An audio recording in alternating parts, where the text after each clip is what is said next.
Então, essa é a ideia de projeto de texto, é a ideia de um texto bem pensado. Confira comigo. Projeto de texto é o planejamento prévio à escrita da redação.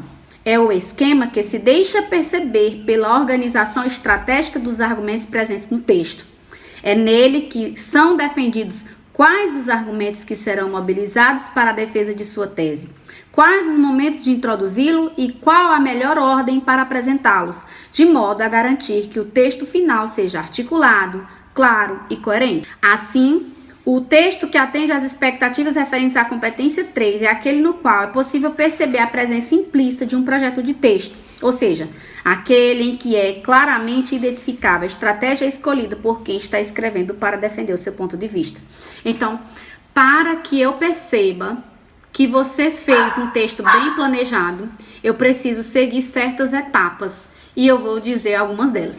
Eu gostaria de oferecer a vocês algumas recomendações para que haja um bom projeto de texto. A primeira coisa, eu quero que vocês reúnam os conhecimentos que vocês tiverem a respeito daquela proposta. Analise a frase temática, sublinhe os principais elementos e procure identificar palavras semelhantes para palavras opostas. Veja se você consegue estabelecer uma relação de sentido com algumas ideias, como se você tivesse feito uma reunião de conhecimentos que lhe ocorrerem sobre o tema, para depois você escolher qual linha de raciocínio tomar. Então, a primeira coisa que eu quero que vocês façam é analisar as possibilidades que vocês terão, antes de decidir qual delas você vai seguir. A segunda coisa que eu quero que vocês façam é a verificação de informações, de fatos, de opiniões e de argumentos que você possui na sua cabeça. Na hora do Enem, nós não vamos poder fazer consultas, diferentemente quando você produz em casa, que você faz uma lembrança longe, eu lembro que eu vi isso aqui e tal, corre na internet e pesquisa. Lá não vamos ter isso. Lá nós vamos dispor apenas do texto motivador e do nosso conhecimento ao longo da nossa formação.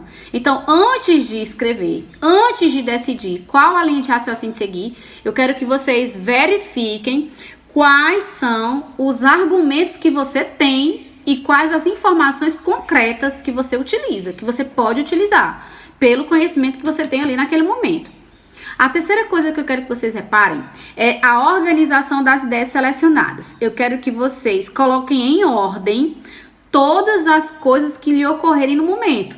Fiz uma seleção, coloquei ali os pontos que eu tenho, então agora vamos ver se há uma ligação entre elas.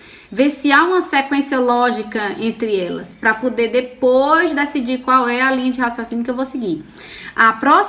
O próximo item que você deve fazer para ter um bom projeto de texto é examinar com atenção se o que você propôs de introdução até onde você chegar na sua conclusão há uma coerência.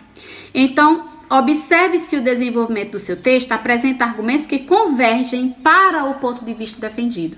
É aquela ideia de apresentar o problema, discutir o problema e solucionar o problema, para que essa ideia de projeto de texto não fique tão difícil. Então, não se esqueçam dessa teoria de apresentar, discutir e solucionar o problema, porque essa linha de raciocínio vai ser mais fácil na hora de construir seu projeto de texto.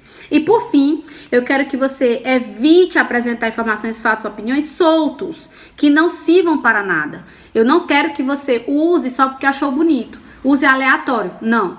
Todas as informações que vocês vão utilizar precisam estar dentro de um contexto. Eu vou dizer que tantas pessoas fazem parte do trabalho, por exemplo, do trabalho escravo, para dizer que o problema é grave e que não há soluções para combater o problema da escravidão no Brasil, do trabalho escravo, que já foi abolido há um tempo atrás. Então, eu vou fazer uma linha de raciocínio. Vou dizer, embora em 1888 a Lei Áurea fosse sancionada e proibindo assim o trabalho de servidão escravista no Brasil, ainda hoje há muitas pessoas que trabalham em regime análogo à escravidão. Ponto. Segundo o IBGE, tantos por cento da população brasileira ainda estão trabalhando de forma tal. Ponto. Então, eu usei o dado para quê? Para sustentar a ideia de que eu digo que ainda hoje há muitas pessoas que trabalham em regime de escravidão. Então, não quero que você utilize informações ou fatos ou opiniões soltas. Uma frase de um filósofo que não sirva para nada. Então, nesse caso, eu vejo que nada sobrou e sim que tudo foi muito bem utilizado. Bem, resumindo, na organização do texto dissertativo e argumentativo, você deve procurar obedecer às seguintes exigências: a apresentação clara da tese, seleção dos argumentos que a sustentam, encadeamento das ideias, de modo que cada parágrafo apresente informações coerentes com o que foi apresentado anteriormente, sem repetição ou saltos temáticos, e desenvolvimento dessas ideias por meio da explicitação, explicação, exemplificação das informações, fatos, opiniões, de modo a justificar para o leitor o ponto de vista escolhido.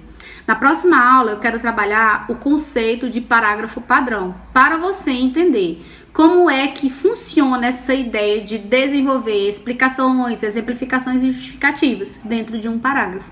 Você precisa compreender como as coisas são muito bem colocadas em seu devido lugar, que nenhuma ideia é aleatória, nada é em vão em um texto dissertativo.